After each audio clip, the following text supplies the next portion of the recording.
കഥകൾ കേൾക്കാൻ ഇഷ്ടപ്പെടുന്ന എല്ലാ കൂട്ടുകാർക്കും നമ്മുടെ ചാനലായ ഒരു ചിന്ന കഥയിലേക്ക് സ്വാഗതം.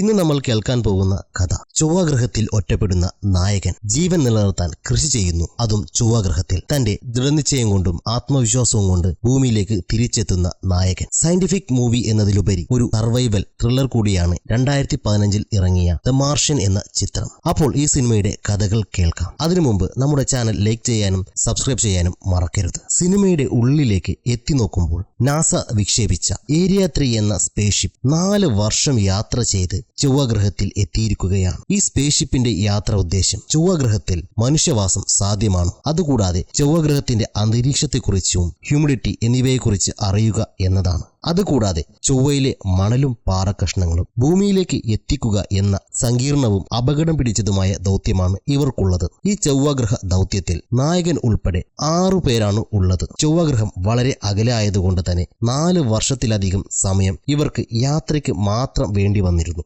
വളരെ അപകടം പിടിച്ച ദൗത്യമായതുകൊണ്ട് തന്നെ ഈ മേഖലയിൽ കഴിവ് തെളിയിച്ചവരായിരുന്നു എല്ലാവരും. സ്പേസ്ഷിപ്പ്, സാറ്റലൈറ്റ് കമ്മ്യൂണിക്കേഷൻ എന്നിവ കൈകാര്യം ചെയ്യാൻ ഒരു ടീം, ലാബും മറ്റു കാര്യങ്ങളും കൈകാര്യം ചെയ്യാൻ മറ്റൊരു ടീം, അതുകൂടാതെ പുറത്തുപോയി മണലും മറ്റും ശേഖരിക്കാൻ മറ്റൊരു സംഘം. അങ്ങനെ എല്ലാവരും നല്ല വെടിപ്പായി തങ്ങളുടെ ജോലി നോക്കുന്നവരായിരുന്നു. അങ്ങനെ എല്ലാവരും തങ്ങളുടെ ജോലി മനോഹരമായി ചെയ്തുകൊണ്ടിരിക്കുന്നതിന് ഇടയിൽ ലാബ് ടീം ഒരു കാര്യം കണ്ടെത്തുന്നു. എന്തെന്നാൽ അവിടെ പെട്ടെന്നൊരു മണൽക്കാറ്റിനുള്ള സാധ്യത. അവർ അത് ബാക്കിയുള്ളവരെ അറിയിക്കുന്നു. പക്ഷേ ഇവിടെ ഇത്തരത്തിലുള്ള മണൽക്കാറ്റ് സാധാരണയായിരുന്നു. ഇടയ്ക്കിടെ ഇങ്ങനെ സംഭവിക്കാറുണ്ട്. പക്ഷേ ഇത്തവണ കാറ്റിന് അല്പം തീവ്രത കൂടുതലായിരുന്നു. അതുകൊണ്ട് തന്നെ ആ കൊടുങ്കാറ്റ് എത്തുന്നതിന് മുമ്പ് അവിടെ നിന്ന് പോകാൻ അവർ തീരുമാനിക്കുന്നു. കാരണം ആ കാറ്റ് വന്നാൽ ഇവരുടെ സ്പേസ്ഷിപ്പ് കൈകാര്യം ചെയ്യാനോ വിക്ഷേപണം നടത്താനോ ഇവർക്ക് സാധ്യമാവില്ല. അതുകൊണ്ട് തന്നെ കളക്ട് ചെയ്തത്ര സാമ്പിൾ മതിയെന്നും ആ കാറ്റ് വരുന്നതിന് മുമ്പ് നമുക്ക് ലോഞ്ച് ചെയ്യണമെന്നും അവരുടെ കമാൻഡർ തീരുമാനിക്കുന്നുണ്ട്. അതിന് പ്രകാരം അവർ സ്യൂട്ടൊക്കെ ധരിച്ച് വരുന്നുണ്ട്. എന്നാൽ അപ്പോഴത്തേക്കും ആ കാറ്റ് അവിടെ എത്തിയിരിക്കുന്നു. ഇപ്പോഴെങ്കിലും ലോഞ്ച് ചെയ്താലേ അവർക്ക് സ്മൂത്തായി അവിടെ നിന്നും രക്ഷപ്പെടാൻ സാധിക്കുകയുള്ളൂ. അല്ലെങ്കിൽ അവർ ചൊവ്വാഗ്രഹത്തിൽ കുടുങ്ങും. അങ്ങനെ അവർ ഹാബിൽ നിന്നും സ്പേസ്ഷിപ്പിലേക്ക് പോകുന്നു. എന്നാൽ രാത്രി പോലെയാണ് അവിടെ ഉള്ളത്. കൊടുങ്കാറ്റിന്റെ തീവ്രത കൊണ്ട് അവർക്ക് ഒന്നും നേരെ കാണാനോ നടക്കാനോ സാധിക്കുന്നില്ല. അതുകൊണ്ട് തന്നെ കൂട്ടം തെറ്റാതിരിക്കാൻ അവർ വരിവരിയായിട്ടാണ് നടക്കുന്നത്. കാറ്റിൽ അവിടെയുണ്ടായിരുന്ന പല വസ്തുക്കളും പാറുന്നുണ്ടായിരുന്നു. അതിൽ ഇവർ ഭൂമിയിലേക്ക് ആശയവിനിമയം നടത്താൻ ഉപയോഗിച്ചിരുന്ന ഡിവൈസ് കാറ്റിൽ പാറുന്നുണ്ടായിരുന്നു. അതിന്റെ ഒരു ഭാഗം മാർക്ക് എന്ന ആളുടെ ദേഹത്ത് തട്ടുകയും അയാളെ വലിച്ചുകൊണ്ടു പോവുകയും ചെയ്യുന്നു. അതുകൂടാതെ ആ ഉപകരണത്തിന്റെ ഭാഗം കൊണ്ട് ആ വ്യക്തിയുടെ സ്യൂട്ടും കീറുന്നുണ്ട്. അതുകൊണ്ട് തന്നെ ഓക്സിജൻ ലെവൽ കുറയുകയും ചെയ്യുന്നുണ്ട്. അങ്ങനെ മാർക്ക് മിസ്സായത് ബാക്കിയുള്ളവർ മനസ്സിലാക്കുന്നു. അദ്ദേഹത്തെ അവർ അന്വേഷിക്കുന്നുണ്ട്. അപ്പോൾ ആ കൂട്ടത്തിൽ ഒരാൾ പറയുന്നു, നമ്മൾ ഇവിടെ നിന്നാൽ ആകെ കുഴപ്പമാവും. ചിലപ്പോൾ അവൻ നമുക്ക് മുമ്പിൽ ഉണ്ടാവും. നമുക്കെന്തായാലും മുന്നോട്ട് പോകാം. പോകുമ്പോൾ അവനെ അന്വേഷിക്കാം എന്ന്. അങ്ങനെ അവർ സ്പേസ്ഷിപ്പിലേക്ക് എത്തുന്നു. പക്ഷെ അവിടെ മാർക്ക് ഉണ്ടായിരുന്നില്ല. അങ്ങനെ മാർക്കിനെ അന്വേഷിച്ച് ആ ടീമിന്റെ കമാൻഡർ പുറത്തേക്ക് ഇറങ്ങുന്നു. അയാളെ കൊണ്ട് ആവുന്നിടത്തെല്ലാം അദ്ദേഹം പരിശോധിക്കുന്നുണ്ട്. മാർക്കിന്റെ സ്യൂട്ട് ക്യാമറ ഓൺ ചെയ്യാൻ ശ്രമിക്കുന്നുണ്ട്. അതുകൂടാതെ കോണ്ടാക്ട് ചെയ്യാനും ശ്രമിക്കുന്നുണ്ട്. പക്ഷെ അതൊന്നും ഫലം കണ്ടില്ല. മാർക്കിന്റെ ഒരു വിവരവുമില്ല.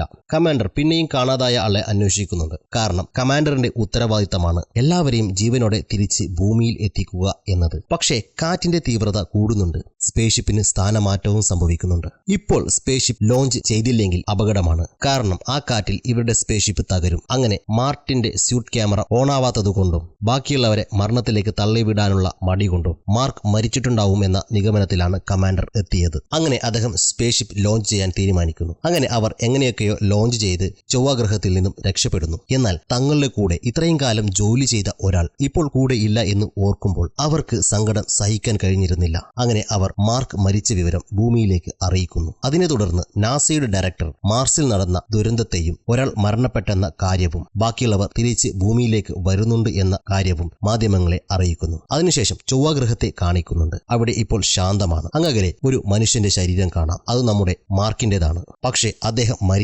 മരിച്ചില്ല എന്ന് പറയുമ്പോൾ നിങ്ങൾ ഒരു വട്ടം ചിന്തിക്കും, ആ കാറ്റിൽ വെച്ച് അദ്ദേഹത്തിന്റെ സ്യൂട്ട് കീറിയതല്ലേ, അങ്ങനെയാണെങ്കിൽ മരണം സംഭവിക്കേണ്ടത് അല്ലേ എന്ന്. പക്ഷേ സംഭവിച്ചത് എന്തെന്നാൽ ഒരു ഉപകരണത്തിന്റെ കമ്പി അദ്ദേഹത്തിന്റെ ദേഹത്ത് തറച്ചിരുന്നു. അപ്പോഴുണ്ടായ രക്തസ്രവത്തിൽ രക്തം കട്ടപിടിക്കുകയും അത് സംരക്ഷണ കവചമായി മാറുകയും ചെയ്തിരുന്നു. അതുകൊണ്ട് തന്നെ ഓക്സിജൻ അധികം ലീക്കായില്ല. അങ്ങനെ അദ്ദേഹം രക്ഷപ്പെടുന്നു. ഒരു വിധത്തിൽ അദ്ദേഹം ഹാബിനുള്ളിലേക്ക് വലിഞ്ഞു കയറുന്നു. കുത്തിക്കയറിയ ഇരുമ്പിന്റെ കഷ്ണം അദ്ദേഹം തന്നെ ഓപ്പറേറ്റ് ചെയ്തു എടുത്തു കളയുന്നു. അങ്ങനെ തനിക്ക് സംഭവിച്ച കാര്യങ്ങളൊക്കെയും അദ്ദേഹം റെക്കോർഡ് ചെയ്യുന്നുണ്ട്. ആ കാറ്റിൽ അവിടെ മുഴുവനും തകർന്നിരിക്കുകയാണ്. ഭൂമിയിലേക്കുള്ള എല്ലാ ആശയവിനിമയ ഉപകരണങ്ങളും തകർന്നിട്ടുണ്ട്. തന്റെ അവസ്ഥ ഭൂമിയിലുള്ളവരെ അറിയിക്കാൻ യാതൊരു മാർഗവുമില്ല എന്ന് എന്ന് നായകൻ മനസ്സിലാക്കുന്നു. ഇനി തന്റെ അവസ്ഥ അറിയിച്ചാലും അവിടെ നിന്നും ഒരു സഹായം ലഭിക്കാൻ കുറഞ്ഞത് 4 വർഷമെങ്കിലും എടുക്കും. എങ്ങനെ താൻ ജീവനോടെ ഉണ്ട് എന്ന കാര്യം അവരെ അറിയിക്കും? അടുത്ത ചൊവ്വ പര്യവേഷണം, അതായത് ഏരിയ 4 വരാൻ 4 വർഷം കഴിയണം. ഇനി ഇദ്ദേഹം ഒറ്റയ്ക്ക് തിരിച്ചു പോകണമെന്ന് വിചാരിച്ചാൽ അതിനു മാത്രമുള്ള സ്പേസ്ഷിപ്പോ ഇന്ധനമോ ഇപ്പോൾ അദ്ദേഹത്തിന്റെ കയ്യിലില്ല. അതുമാത്രമല്ല, ഈ ഹാബിന് എന്തെങ്കിലും സംഭവിച്ചാൽ അദ്ദേഹത്തിന്റെ മരണം ഉറപ്പാണ്. അതുകൂടാതെ 4 വർഷം കഴിക്കാനുള്ള ഭക്ഷണവുമില്ല. ഭക്ഷണം കഴിക്കാതിരുന്നാലും മരണം സംഭവിക്കാം. വല്ലാത്തൊരു അവസ്ഥയിലാണ് നമ്മുടെ നായകൻ. നമുക്കൊക്കെ ചിന്തിക്കാൻ പോലും പറ്റാത്ത സാഹചര്യമാണ് അദ്ദേഹം ഇപ്പോൾ നേരിടുന്നത്. 6 ആൾക്കാർക്ക് 68 ദിവസം മാത്രം കഴിക്കാനുള്ള ഭക്ഷണമേ ഇപ്പോൾ അവിടെ ഉള്ളൂ. അത്രമാത്രമേ ഇവർ മാർസിലേക്ക് കൊണ്ടുവന്നിട്ടുള്ളൂ. ഈ ഫുഡ് അഡ്ജസ്റ്റ് ചെയ്ത് കഴിച്ചാൽ 400 ദിവസത്തേക്ക് അദ്ദേഹത്തിന് ജീവിക്കാം. അത് കഴിഞ്ഞാൽ എന്തു ചെയ്യും? നമ്മുടെ ഹീറോ ആലോചിക്കുകയാണ്. അദ്ദേഹം ഒരു ബോട്ടണിസ്റ്റ് ആണ്. ഈ കാര്യം പ്രത്യേകം പറയാനൊരു കാരണമുണ്ട്. ഫുഡൊക്കെ ചെക്ക് ചെയ്യുന്ന സമയത്ത് അവിടെ കുറച്ച് പ്രിസർവ് ചെയ്ത് വെച്ചിട്ടുള്ള ഉരുളക്കിഴങ്ങ് നമ്മുടെ നായകന് കിട്ടുന്നുണ്ട്. അയാൾക്കൊരു പുഞ്ചിരി വിടരുന്നു. ഇത് മതി എനിക്ക് അതിജീവിക്കാൻ എന്നായിരുന്നു അയാളുടെ ഭാവം. ഇതിന് കാരണം ഈ ഉരുളക്കിഴങ്ങ് കൊണ്ട് കൃഷി ചെയ്യാനായിരുന്നു അദ്ദേഹത്തിന്റെ പ്ലാൻ. ഒന്നോർക്കണം, ചൊവ്വയിലാണ് കൃഷി ഇറക്കുന്നത്. അതിനായി ആദ്യം തന്റെ ഹാബിൽ കുറച്ച് സ്ഥലം അദ്ദേഹം കണ്ടെത്തുന്നുണ്ട്. പിന്നെ അതിനുവേണ്ടി സജ്ജീകരണങ്ങൾ നടത്തുന്നു. കൃഷിക്ക് ആദ്യം വേണ്ടത് മണ്ണാണ്. അതിനായി പുറത്തുനിന്നും മണ്ണ് കൊണ്ടുവരുന്നു. വളത്തിനായി അദ്ദേഹം ഹ്യൂമൻ വേസ്റ്റ് ആണ് ഉപയോഗിക്കുന്നത്. അങ്ങനെ ആ മണ്ണിൽ വളം മിക്സ് ചെയ്ത് ഉരുളക്കിഴങ്ങ് നടുന്നു. പക്ഷേ കൃഷിക്ക് അത്യാവശ്യമായി വേണ്ട ഒരു സാധനമുണ്ട്, ജലം. ചൊവ്വയിൽ എവിടെയാണ് ജലം എന്ന് ചോദിച്ചാൽ നമ്മുടെ നായകൻ അതിനും പരിഹാരം കണ്ടെത്തി. അത് ഇങ്ങനെയാണ്. ആ ഹാബിൽ കുറെ ഹൈഡ്രജൻ ഗ്യാസ് ഉണ്ട്. അത് ഓക്സിജനുമായി കത്തിക്കുമ്പോൾ H2O ഉണ്ടാകുന്നു. അതായത് നമ്മുടെ വെള്ളം. ആ വെള്ളം കൃഷിക്ക് ഉപയോഗിക്കാൻ സാധിക്കുമെന്ന് അദ്ദേഹം കണക്ക് കൂട്ടുന്നു. അതിനുവേണ്ട എല്ലാ കാര്യങ്ങളും അദ്ദേഹം സജ്ജീകരിക്കുന്നു.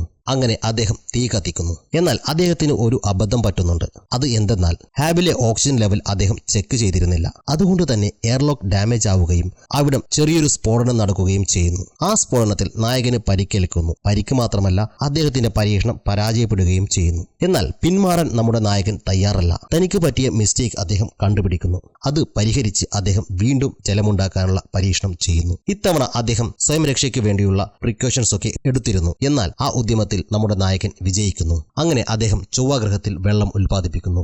മാർക്ക് സജ്ജീകരിച്ച സ്ഥലത്ത് മുഴുവനും ഇപ്പോൾ ജലമാണ്. അതൊക്കെ കണ്ട് അദ്ദേഹം ഭയങ്കര ഫീൽ ആകുന്നുണ്ട്. അങ്ങനെ മാർക്ക് നട്ട ഉരുളക്കിഴങ്ങ് മുളച്ചു വന്നിരിക്കുകയാണ്. അദ്ദേഹത്തിന്റെ കൃഷി വിജയമായിരിക്കുന്നു. നമ്മുടെ നായകനാണ് ആദ്യമായി ചൊവ്വാഗ്രഹത്തിൽ കൃഷി ഇറക്കി വിജയിപ്പിച്ച വ്യക്തി. ഇതേ സമയം ഭൂമിയിൽ ഒരാളെ കാണിക്കുന്നുണ്ട്. അദ്ദേഹത്തിന്റെ പേരാണ് വിൻസെന്റ്. ഇദ്ദേഹമാണ് മാസ് മിഷന്റെ ഡയറക്ടർ. അദ്ദേഹം നാസയുടെ ഡയറക്ടറെ കാണാൻ വന്നിരിക്കുകയാണ്. കാരണം മാർക്കിന് അപകടം സംഭവിച്ചതു മുതൽ മാർസിലുള്ള മുഴുവൻ സാറ്റലൈറ്റ് ഓഫ് ചെയ്ത് വെച്ചിരിക്കുകയാണ്. കാരണം മാർക്കിന്റെ മൃതദേഹം കണ്ടെത്തിയാൽ അത് നാസയ്ക്ക് ക്ഷീണമാണ്. അതുകൊണ്ട് തന്നെ നാസയുടെ ഡയറക്ടർ മാസ് സാറ്റലൈറ്റ് ഡിസേബിൾ ചെയ്ത് വെച്ചിരിക്കുകയാണ്. ഇപ്പോൾ വിൻസെന്റ് നാസയുടെ ഡയറക്ടറെ കാണാൻ വന്നതിന്റെ പ്രധാന കാരണം അടുത്ത മാസ് മിഷന് വേണ്ടി ഒരുപാട് സാധനങ്ങൾ മാർസിലേക്ക് അയക്കാനുണ്ട്. അതായത് 4 വർഷം കഴിഞ്ഞ് നടക്കേണ്ട മിഷന് വേണ്ട കാര്യങ്ങൾ. എന്നാൽ ഇവർ ആദ്യ മിഷന് വേണ്ടി കുറേ സാധനങ്ങൾ അയച്ചിരുന്നു. അതൊക്കെ വർക്കിംഗ് കണ്ടീഷൻ ആണെങ്കിൽ അതൊന്നും വീണ്ടും അയക്കേണ്ട ആവശ്യമില്ല. അതുകൊണ്ട് അവയൊക്കെ പ്രവർത്തന സജ്ജമാണോ എന്നറിയാൻ സാറ്റലൈറ്റ് എനേബിൾ ചെയ്യണം. ഇക്കാര്യം സംസാരിക്കാനാണ് വിൻസെന്റ് വന്നത്. എന്നാൽ നാസയുടെ ഡയറക്ടർ ഇതിന് പെർമിഷൻ കൊടുക്കുന്നില്ല. വിൻസെന്റിന്റെ നിർബന്ധത്തിന് വഴങ്ങി നാസയുടെ ഡയറക്ടർ പെർമിഷൻ കൊടുക്കുന്നു. അങ്ങനെ സാറ്റലൈറ്റ് എനേബിൾ ചെയ്യുന്നു. അതിനുശേഷം ആദ്യം മിഷൻ നടന്ന സ്ഥലം സൂം ചെയ്ത് പരിശോധിക്കുമ്പോൾ അവിടെ ഉണ്ടായിരുന്ന വസ്തുക്കൾക്ക് സ്ഥാനമാറ്റമുണ്ട്. സോളാർ പാനലൊക്കെ ക്ലീൻ ചെയ്ത് വെച്ചിട്ടുണ്ട്. ഇതിൽ നിന്നും മാർക്ക് ജീവിച്ചിരിപ്പുണ്ട് എന്ന കാര്യം ഭൂമിയിലുള്ളവർ മനസ്സിലാക്കുന്നു. അങ്ങനെ ഈ വിവരങ്ങളൊക്കെയും നാസയുടെ ഡയറക്ടർ മാധ്യമങ്ങളെ അറിയിക്കുന്നുണ്ട്. അപ്പോൾ തന്നെ പല വിമർശനങ്ങളും നാസയ്ക്കെതിരെ ഉയരുന്നുണ്ട്. അടുത്തതായി നമ്മുടെ നായകനെ കാണിക്കുന്നു. അദ്ദേഹം തനിക്ക് ജീവൻ നിലനിർത്തേണ്ട എല്ലാ കാര്യങ്ങളും ചെയ്തു. പക്ഷേ താൻ ജീവനോടെ ഉണ്ട് എന്ന കാര്യം ഭൂമിയിൽ അറിയിക്കണം. അല്ലെങ്കിൽ താൻ ജീവിച്ചിരുന്നിട്ട് യാതൊരു കാര്യവുമില്ല. അതിനായി എന്തെങ്കിലും ചെയ്യണമെന്ന് കരുതി മാപ്പ് നോക്കുമ്പോൾ അദ്ദേഹത്തിന് ഒരു കാര്യം ശ്രദ്ധയിൽപ്പെടുന്നു. 1997 പാത്ത് ഫൈൻഡർ എന്ന കമ്മ്യൂണിക്കേഷൻ സിസ്റ്റം ലോഞ്ച് ചെയ്തിരുന്നു. അത് കണ്ടെത്തിയാൽ ഒരുപക്ഷെ തനിക്ക് നാസയുമായി കമ്മ്യൂണിക്കേഷൻ ചെയ്യാൻ പറ്റുമെന്ന് മാർക്ക് കണക്കുകൂട്ടുന്നു. അതിനായി തന്റെ റോവറിൽ പാത്ത് ഫൈൻഡർ ഉള്ള സ്ഥലം ലക്ഷ്യമാക്കി നമ്മുടെ നായകൻ പോകുന്നു. ഇതൊക്കെ ഭൂമിയിലിരുന്ന വിൻസെന്റും കൂട്ടരും സാറ്റലൈറ്റിന്റെ സഹായത്തോടെ അറിയുന്നുണ്ടായിരുന്നു. പക്ഷെ എന്തിനാണ് മാർക്ക് അങ്ങോട്ട് പോകുന്നതെന്ന് വിൻസെന്റിന് മനസ്സിലാകുന്നില്ല. എന്നാൽ മാർക്ക് പോകുന്ന സ്ഥലത്തിന്റെ മാപ്പ് നോക്കിയപ്പോഴാണ് വിൻസെന്റിന് കാര്യം പിടികിട്ടുന്നത്. പാത്ത് ഫൈൻഡർ അന്വേഷിച്ചാണ് നമ്മുടെ നായകൻ പോകുന്നത് എന്ന കാര്യം. അങ്ങനെ വിൻസെന്റ് ഭൂമിയിലുള്ള രണ്ടാമത്തെ പാത്ത് ഫൈൻഡർ കണ്ടുപിടിക്കുന്നു. എന്നാൽ നമ്മുടെ നായകൻ മാപ്പിൽ കാണിച്ച സ്ഥലത്ത് എത്തുന്നു. എന്നാൽ അവിടെ എവിടെയും പാത്ത് ഫൈൻഡർ കാണാനില്ല. മാർക്ക് അവിടെ അന്വേഷിക്കുമ്പോൾ ഒരു കേബിൾ കാലിൽ കുടുങ്ങുന്നു. സംഗതി എന്തെന്നാൽ പാത്ത് ഫൈൻഡർ മണ്ണിനടിയിലാണ് ഉള്ളത്. അങ്ങനെ ഹീറോ മണ്ണ് മാറ്റി പാത്ത് ഫൈൻഡർ കണ്ടെത്തുന്നു. ആ പാത്ത് ഫൈൻഡർ തന്റെ ഹാബിലേക്ക് അദ്ദേഹം കൊണ്ടുവരുന്നു. അതിനുശേഷം ആ പാത്ത് ഫൈൻഡർ പ്രവർത്തന സജ്ജമാക്കുന്നു. ഇനി ഭൂമിയിലുള്ളവർക്ക് ഇത് കാണുന്നുണ്ടോ എന്നറിയണം. അതിനായി ഹീറോ ഒരു ഇമേജ് സെറ്റ് ചെയ്യുന്നു. അത് എന്തെന്നാൽ എൻ്റെ മെസ്സേജ് നിങ്ങൾക്ക് കിട്ടുന്നുണ്ടെങ്കിൽ ക്യാമറ അങ്ങോട്ടേക്ക് തിരിക്കാനും ഇല്ലെങ്കിൽ ഇങ്ങോട്ടേക്ക് തിരിക്കാനും പറയുന്നു. അങ്ങനെ നാസയിലുള്ളവർ അതിന് കറക്റ്റായി ഉത്തരം നൽകുന്നു. അപ്പോൾ നമ്മുടെ നായകന് അതിയായ സന്തോഷമുണ്ടാകുന്നു. താൻ ജീവനോടെയുള്ള കാര്യം നാസ അറിഞ്ഞു. പക്ഷേ ഈ രീതിയിൽ ആശയവിനിമയം നടത്താൻ ഭയങ്കര ബുദ്ധിമുട്ടാണ്. എന്തെന്നാൽ വളരെയധികം ഡിലേ ആണ് ഓരോ മെസ്സേജും പോകുവാൻ. അതുകൂടാതെ ഹെക്സാഡെസിമൽ കമ്മ്യൂണിക്കേഷൻ ഭയങ്കര കോംപ്ലിക്കേറ്റഡുമാണ്. ഇതിന് പരിഹാരമായി വിൻസെന്റ് ഒരു നിർദ്ദേശം കൊടുക്കുന്നുണ്ട്. ആ റോവറിൽ ഒരു കമ്മ്യൂണിക്കേഷൻ സിസ്റ്റം ഉണ്ട്. അത് റീസെറ്റ് ചെയ്ത് 20 ചോദ്യങ്ങൾക്ക് ശരിയുത്തരം നൽകിയാൽ അതിലൂടെ ഈസിയായി കമ്മ്യൂണിക്കേഷൻ നടത്താം എന്ന്. അങ്ങനെ മാർക്ക് അതുപോലെ ചെയ്യുന്നു. അങ്ങനെ 1.5 മാസത്തിന് ശേഷം നമ്മുടെ ഹീറോ നാസയുമായി ഡയറക്റ്റ് മെസ്സേജ് ചെയ്യുന്നു. ഹീറോയുടെ മെസ്സേജ് കിട്ടിയപ്പോൾ എല്ലാവർക്കും സന്തോഷമാകുന്നു. അങ്ങനെ നമ്മുടെ ഹീറോ ചോദിക്കുന്നു, ഞാൻ ജീവിച്ചിരിപ്പുള്ള കാര്യം എന്റെ ടീമിന് അറിയാമോ എന്ന്. നാസ അധികൃതർ ഇതുവരെ ഇക്കാര്യം അവരെ അറിയിച്ചിരുന്നില്ല. കാരണം അവർക്ക് കുറ്റബോധം തോന്നും എന്നോർത്താണ്. ഇതറിഞ്ഞ് മാർക്ക് നാസ അധികൃതരോട് ദേഷ്യപ്പെടുന്നുണ്ട്. അങ്ങനെ തന്റെ കൃഷിയും മറ്റു കാര്യങ്ങളുമൊക്കെ നാസയ്ക്ക് കാണിച്ചു കൊടുക്കുന്നുണ്ട്. അതിനുശേഷം തന്റെ കൃഷി വിളവെടുത്തതിന് ശേഷം ബാക്കി കുറച്ച് ഉരുളക്കിഴങ്ങ് അദ്ദേഹം വീണ്ടും നടുന്നുണ്ട് അടുത്ത വിളവെടുപ്പിനായി. അങ്ങനെ ദിവസങ്ങൾ കഴിയുന്നു. ഒരു ദിവസം രാത്രി ഹീറോ ഭക്ഷണം കഴിച്ച് കിടക്കാൻ പോകുന്ന സമയത്ത് ഹാബിൽ ഓക്സിജൻ ലീക്കായി ഒരു ഭാഗം പൊട്ടിത്തെറിക്കുന്നു. അത് ഹീറോ കൃഷി ചെയ്ത ഭാഗമായിരുന്നു. അപ്പോൾ ശക്തമായ പൊടിക്കാറ്റും അവിടെ രൂപപ്പെടുന്നുണ്ട്. ഈ പൊടിക്കാറ്റ് കൊണ്ട് ഹീറോയ്ക്ക് അവിടെ കിടക്കാൻ സാധിക്കുന്നില്ല. അങ്ങനെ റോവറിൽ കിടക്കാൻ വേണ്ടി ഹീറോ വരുന്നു. അങ്ങനെ തന്റെ കൃഷി നശിച്ച കാര്യം നാസയെ അറിയിക്കുന്നു. ഹീറോയ്ക്ക് ഭക്ഷണത്തിന് ക്ഷാമമുണ്ട് എന്ന് നാസ മനസ്സിലാക്കുന്നു. നാസ വേഗം തന്നെ സ്പീഡിൽ പോകുന്ന ഒരു റോക്കറ്റ് ഉണ്ടാക്കുന്നു. അതിൽ ഭക്ഷണം അയക്കാൻ തീരുമാനിക്കുന്നു. അതിനിടയിൽ ഹീറോയുടെ ടീമിന് ഹീറോ ജീവനോടെ ഉണ്ട് എന്ന വിവരം അറിയിക്കുന്നു. അതുകൂടാതെ അവർക്ക് അങ്ങോട്ടും ഇങ്ങോട്ടും കമ്മ്യൂണിക്കേഷൻ നടത്താനുള്ള സൗകര്യവും ഒരുക്കി കൊടുക്കുന്നുണ്ട്. ഹീറോയോട് എല്ലാവരും മാപ്പ് ചോദിക്കുന്നു. അങ്ങനെ അവർ കുറേ നേരം സംസാരിക്കുന്നു. പിറ്റേ ദിവസം ഹീറോ ബാക്കിയുള്ള ഫുഡ് കണക്കുകൂട്ടുന്നു. ഇനി 600 ദിവസം കഴിക്കാനുള്ള ഫുഡ് മാത്രമേ ഉള്ളൂ.